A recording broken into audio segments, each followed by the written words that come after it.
নমস্কার। গুরু কৃপাহি কেবলম। আজকের আলোচ্য বিষয় হলো জলে ডুবে মৃত্যু। কিভাবে জলে ডুবে একটা জাতক বা জাতিকার মৃত্যু হয় সেই নিয়ে আমি বিস্তারিত আলোচনা করছি। মন দিয়ে শুনুন। ভালো লাগলে অবশ্যই একটা কমেন্টে জানাবেন এবং একটা লাইক করে দেবেন। অবশ্যই আপনারা কমেন্টে জানাবেন, তাহলে আমি বুঝতে পারবো আমার এই ভিডিওগুলো আপনাদের ভালো লাগছে। অষ্টম ভাবের সঙ্গে যদি লগ্ন ভাব, মন দিয়ে শুনুন, অষ্টম ভাবের সঙ্গে যদি লগ্ন ভাব, দ্বাদশ ভাব মারক এবং বাদক সংযোগ হয় এবং এই ভাবগুলির সঙ্গে যদি কারক গ্রহ শনি, মঙ্গল ও চন্দ্রের সম্পর্ক স্থাপন হয়, তখন তার জলে ডুবে মৃত্যু হওয়ার সম্ভাবনা থাকে এবং তার সঙ্গে কারক রাশি জলরাশির সম্পর্ক হয়, তখন জলে ডুবে মৃত্যু হয়।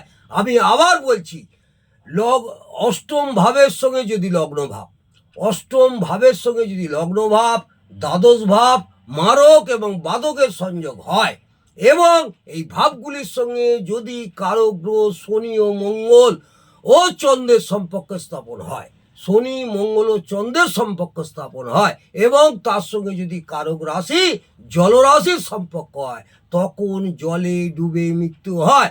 ছাত্রছাত্রীদের সুবিধার জন্য আমি একটু সরলীকরণ করে বলছি।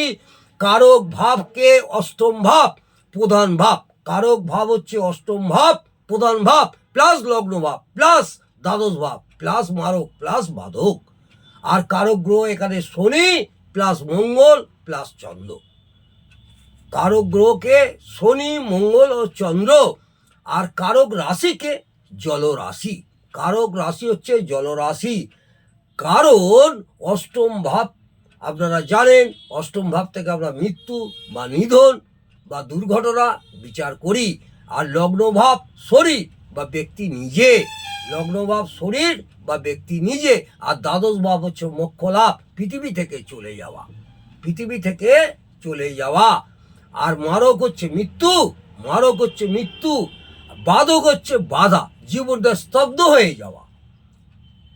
আর শনি হচ্ছে মৃত্যুর কারক গ্রহ, শনি হচ্ছে মৃত্যুর কারক গ্রহ। মঙ্গল হচ্ছে সাহস, মঙ্গল হচ্ছে সাহস।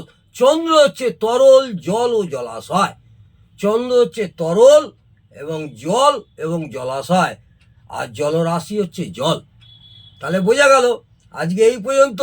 যদি ভালো লাগে অবশ্যই কমেন্টে আমাকে জানাবেন, তাহলে আমি বুঝতে পারবো আমার এই ভিডিওটি আপনাদের ভালো লাগছে।